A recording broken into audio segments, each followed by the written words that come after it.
Everyone, सो silk के manufacturing process को भी देख लेते हैं। सिल्क जो होता है वो नेचुरल प्रोटीन फाइबर होता है। जो एक्चुअल फाइबर प्रोटीन सिल्क में होता है वो फिब्रोइन होता है एंड ये 15 अमीनो एसिड्स को कंटेन करता है जो कि आपस में हुक्ड होते हैं। एक लॉन्ग मॉलिक्यूलर चेन वो फॉर्म करते हैं। जो सेरेसिन है बेसिकली ये गम होती है जो होल्ड करती है फिलामेंट्स को टुगेदर एंड ये भी एक तरीके का प्रोटीन सब्सटेंस ही होता है। सिल्क को हम बहुत ऑफनली क्वीन ऑफ फाइबर्स भी कहते हैं and it is produce by the larva of several moths. Moths मतलब इंसेक्ट के लार्वा से प्रोड्यूस होता है एंड ये जो लार्वा होते हैं ये मलबरी लीव्स पे जीते हैं, उनको खाते हैं and each tiny larva consumes as extremely large number of, बहुत ही ज़्यादा लीव्स को ये कंज्यूम करते हैं। और इन इंसेक्ट्स को पालना या रेस करना बहुत ही लेबोरियस जॉब है, मतलब बहुत ज़्यादा मेहनत करनी पड़ती है। जो लार्वा होते हैं वो attaches itself to a specially constructed straw frame से खुद को अटैच रखते हैं, अपने हेड को रेस करते हैं and begin to spew the silk liquid को वो बनाते हैं। मतलब उनसे निकलता है बेसिकली, वो तो क्या बनाते हैं उनकी बॉडी से ही निकलता है which hardens on contact with air. जैसे ही वो सिल्क लिक्विड जो है वो बाहर एयर के कॉन्टेक्ट में आता है तो वो हार्ड हो जाता है। जो लार्वा होते हैं वो spins by moving its head, अपने हेड को मूव करके वो खुद भी स्पिन होते हैं इन ए फिगर 8 मोशन में। वो अपने हेड को मूव करते हैं, constructs the cocoon from the outside in, और फिर वो मतलब खुद को कोकून की फॉर्म में बदल लेते हैं। As it spins the larva decreases in size. जैसे ही वो स्पिन होता है तो उसका जो साइज़ होता है वो भी कम हो जाता है एंड जैसे ही वो पूरा कोकून हो जाता है तो वो मतलब स्लीपिंग प्यूपा में बदल जाता है। And except for those to be use for breeding, और जिन मतलब इन कोकून्स में से जो प्यूपा की स्टेज में आ गए हैं उनमें से जिनको ब्रीडिंग के लिए हमें यूज़ करना होता उन कोकून्स को हम हीट के कांटेक्ट में ले आते हैं जिससे कि वो जो प्यूपा होता है वो किल हो जाता है। और जो कोकून्स होते हैं उनको आप स्टोर करके रख सकते हो जब तक कि वो अनफोल्ड नहीं होते in preparation for yarn manufacture. मतलब जब तक आप उनको अनरील नहीं करते हो यार्न बनाने के लिए तब तक हम उन्हें स्टोर करके रख सकते हैं। जो सिल्क वॉर्म होता है वो एक्सट्रूड मतलब बाहर निकालता है लिक्विड फाइबर को फ्रॉम टू टाइनी ऑरिफिसेस, मतलब होल या स्पिनरलेट्स होते हैं उनमें इन द एयर में ही वो उन होल्स के थ्रू लिक्विड बाहर निकालता है और वो जो लिक्विड होता है वो सॉलिडिफाई हो जाता है इनटू सिल्क फिलामेंट्स। एंड जो फाइबर्स हैं have a coating of gummy substance, और उन फाइबर्स की गमी सब्सटेंस से कोटिंग होती है जिसको हम सीरियम भी बोलते हैं। अब हम प्रोसेसिंग देख लेते हैं सिल्क की। इसके अंदर सबसे पहले हम रीलिंग करते हैं इन फिलेचो मीन्स इन थ्रेडिंग, और in the manufacturing that is जो मैन्युफैक्चरिंग प्लांट है उसमें बेसिकली जो सिल्क फिलामेंट्स हैं उनको आप अनवाउंड करते हो कोकून से एंड सॉफ्टन करने के लिए गम को, जो कोकून्स होते हैं उनको हॉट वाटर में भी रखा जाता है। जो सरफेस होता है उसको ब्रश किया जाता है लाइटली टू फाइंड कि एंड्स कहाँ हैं फिलामेंट्स के, एंड्स को फाइंड आउट करने के लिए। और ये जो लूज एंड्स होते हैं इनको कलेक्ट कर लिया जाता है, इनको थ्रेड कर दिया जाता है थ्रू अ गाइड एंड इनको वाउंड कर दिया जाता है इनटू अ व्हील जिसको हम रील बोलते हैं। रील पे हम इसको रोल कर देते हैं, मतलब वाइंड अप कर देते हैं। देयरफॉर इसीलिए इसका जो प्रोसेस का फर्स्ट स्टेप है उसका नाम रीलिंग रखा गया है। फिर बात आती है थ्रोइंग की।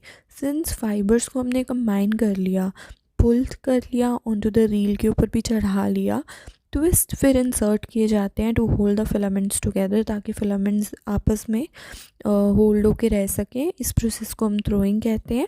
और जो यान होते हैं which is developed is name, और जो यान इनसे बनते हैं उनको हम थ्रोन यान बोलते हैं। और जो फाइबर्स होते हैं उनको आप थ्रोन कर सकते हो सेपरेट ऑपरेशन में भी।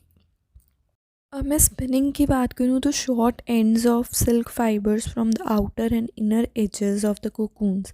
तो जो शॉर्ट एंड्स होते हैं सिल्क फाइबर्स के आउटर और inner edges of the cocoon के जो किनारे हैं, वहाँ से जो उनका इनर और आउटर किनारा है उधर से, एंड फ्रॉम ब्रोकन कोकून से आर स्पन इनटू यार्न। तो बेसिकली वो शॉर्ट एंड्स को हम यार्न्स में बदलते हैं और silk fibres in a manner similar to that use for cotton. जैसे कि आप कॉटन में मेथड यूज़ करते हो, जो सिरेसिन है वो फाइबर पे ही रह जाता है जब हम रीलिंग और थ्रोइंग करते हैं। Before finishing the gum is remove. Finishing देने से पहले हमें गम को रिमूव करना पड़ता है, और वो कैसे होती है, फैब्रिक को बॉयल किया जाता है इन सोप एंड वाटर, एंड कुछ जो सिरेसिन होता है उसको रिप्लेस भी किया जाता है अगर स्टिफनेस हमें लानी है फैब्रिक में। तो सबसे पहले आप रीलिंग करोगे, रील के ऊपर वाइंड अप करते हैं हम सिल्क फाइबर को, जो फिलामेंट्स हैं उनको, फिर हम थ्रोइंग करते हैं जहाँ पे हम ट्विस्ट को इंसर्ट करते हैं, एंड स्पिनिंग में बेसिकली हम यार्न में स्पन करते हैं short ends of silk fibres को from the outer and inner edges of the cocoon and from broken cocoons also.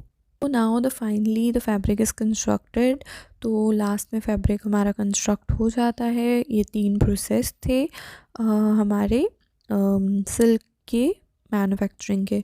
अब एस्बेस्टोस की बात करूँ तो ये ओनली मिनरल मैटर है जो कि टेक्सटाइल फाइबर यूज होता है एज अ टेक्सटाइल फाइबर उसी फॉर्म में जिस फॉर्म में ये ऑब्टेन होता है फ्रॉम नेचुरल सोर्सेज।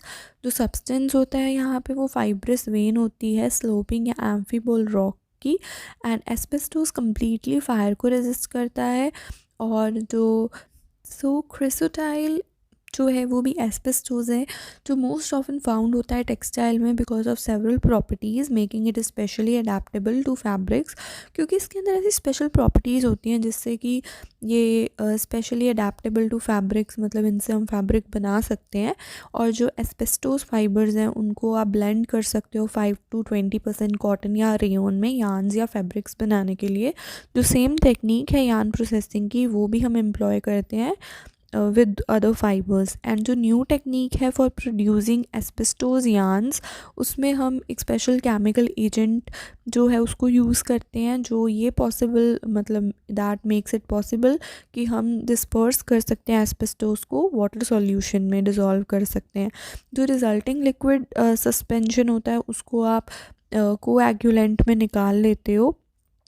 ठीक है, बेसिकली एक ऐसा एजेंट होता है जिससे कोई चीज़ जो है वो थिकन हो जाती है, वो हेल्प करता है थिकन करने में, ठीक है, किसी चीज़ को। तो कोएगुलेंट में हम उसको एक्सट्रूड कर लेते हैं, निकाल लेते हैं, एंड जो एस्बेस्टोस होता है वो फॉर्म्स इनटू स्ट्रैंड्स फॉर्म कर लेता है, जो स्पन का स्ट्रैंड्स मतलब स्पन यहाँ पे that are smooth and uniform. Basically yarns बन जाते हैं जो कि स्मूथ और यूनिफॉर्म होते हैं। और जो यार्न्स होते हैं एस्बेस्टोस के वो प्लेन हो सकते हैं और उनमें कोर ऑफ वायर हो सकती है, ग्लास हो सकता है, centre part of wire, glass और नायलॉन फिलामेंट हो सकता है। दे मे बी सिंगल मतलब एक सिंगल जो यार्न है उसको लेंगे जिसमें स्मॉल अमाउंट ऑफ ट्विस्ट होते हैं। पाइल्स हो सकते हैं। पाइल्स का मतलब होता है कि 3 सेट्स ऑफ यार्न्स को आपस में ट्विस्ट किया गया है। 2 सेट तो थे ही, उसके अंदर तीसरे को इंसर्ट कर दिया हमने और ट्विस्टिंग दे दी है। और कॉर्ड्स भी हो सकते हैं जिसमें कि आप प्लाई जो आपके यार्न्स होते हैं उनको आपस में ट्विस्ट कर देते हो, ट्विस्ट टुगेदर।